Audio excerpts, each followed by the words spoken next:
Muy buenos días a los radioescuchas de Radio Portales y del programa Una Sola Voz. En el análisis de la Guerra del Pacífico existen ciertos hitos históricos que por su magnitud opacan otros hechos que ocurrieron en una fecha similar.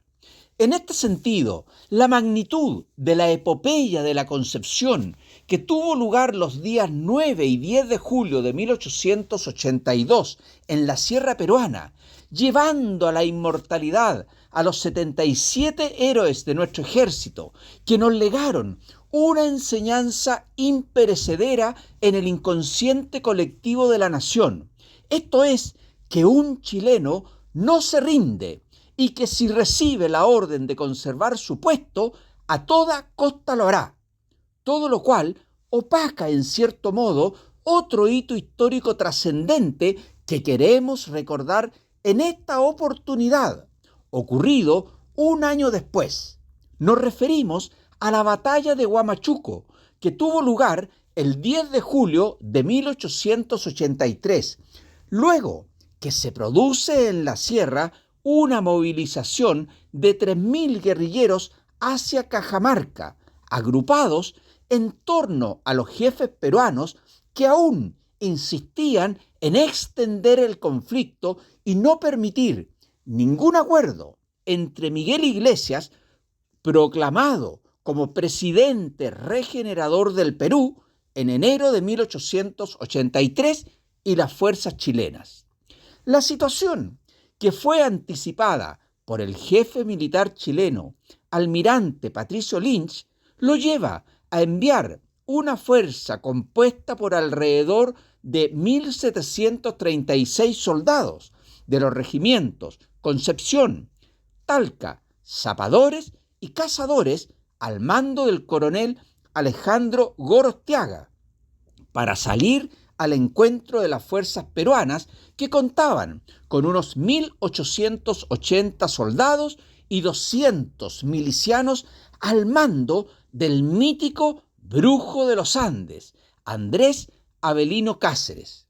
Se puede afirmar que los peruanos, que contaban con la ventaja de la altura y superioridad numérica, derrotarían al ejército chileno. Sin embargo, una mala decisión peruana terminó en su derrota definitiva. Es así que a las 6 de la mañana del 10 de julio de 1883 comenzaba el feroz combate final, cuando dos compañías del Zapadores, al mando del capitán Ricardo Canales, bajaron al valle y corrieron hacia las faldas del Cerro Cuyulga. Dos batallones peruanos se les arrojaron intentando flanquearlos por el lado del Cerro Prieto, por lo que Gorostiaga ordenó reforzar el grupo con dos compañías del Concepción al mando del teniente Luis del Horto. Como tardó en llegar, Canales ordenó un feroz ataque de bayonetas, con el que lograron romper la línea enemiga que pretendía cerrarles el paso, pero comenzaron a replegarse sin dejar de disparar, mientras se reunían con los hombres del Concepción. En un inesperado error, Cáceres creyó que la retirada del primer grupo de atacantes chilenos era definitiva y ordenó que todos los hombres se arrojaran cerro abajo para aplastar al enemigo en el valle. Sin embargo, el resto de la fuerza chilena se concentró en una línea de defensa ordenada por Gorostiaga, que contuvo con energía a los peruanos y comenzó a provocarles grandes bajas. Por 3 horas, los chilenos lograron enfrentarlos, a pesar de su inferioridad numérica, que casi le costó perder el flanco izquierdo del capitán Julio Mesa y sus hombres del Talca. Seguía el combate con un vigor por una y otra parte, y en medio de la balacera cayó herido el jefe peruano Recabarren, lo que asustó a sus tropas, que sin motivo alguno se lanzaron en fuga, desordenando al resto de los batallones peruanos. Un segundo aire de los chilenos hizo retroceder a los enemigos, desconcertándolos completamente, lo que fue aprovechado por las fuerzas chilenas para rematar al ejército peruano, primero con artillería, para luego, en una decisión fundamental en medio del combate, Gorostiaga ordena al ayudante Santiago Herrera partir a comunicar al mayor Sofanor Parra, conocido en nuestra historia como el Centauro Inmortal, que lanzara un doble ataque de cazadores por ambos costados de la masa en combate, mientras se realizaría un ataque frontal de infantería, con las bayonetas brillando al sol.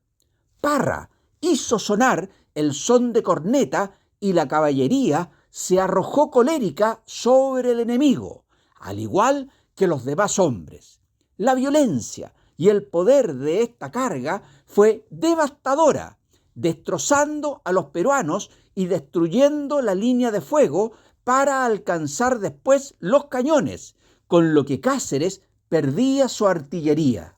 Se consuma así la victoria definitiva de Chile, que supo aprovechar el momento justo para dar el golpe de gracia a las tropas enemigas. En el campo de batalla yacían los cuerpos sin vida de los más altos oficiales peruanos. Las tropas chilenas no hicieron prisioneros, pues la orden era exterminar a todos los enemigos. Hoy se acaba la guerra, sin sobrevivientes. No hay resistencia, era la máxima del día para el ejército chileno. Al finalizar la batalla, el general Cáceres fue perseguido por un grupo de caballería liderados por el teniente Abel Policarpo y la Vaca, quien pudo zafar en definitiva de esa persecución gracias al buen estado de su caballo. Con esto finalizaba la Guerra del Pacífico en la Sierra Peruana y quedaba sellado el camino para un proceso de paz definitivo que hasta ahora ha sido duradera. Muy buenos días, muchísimas gracias.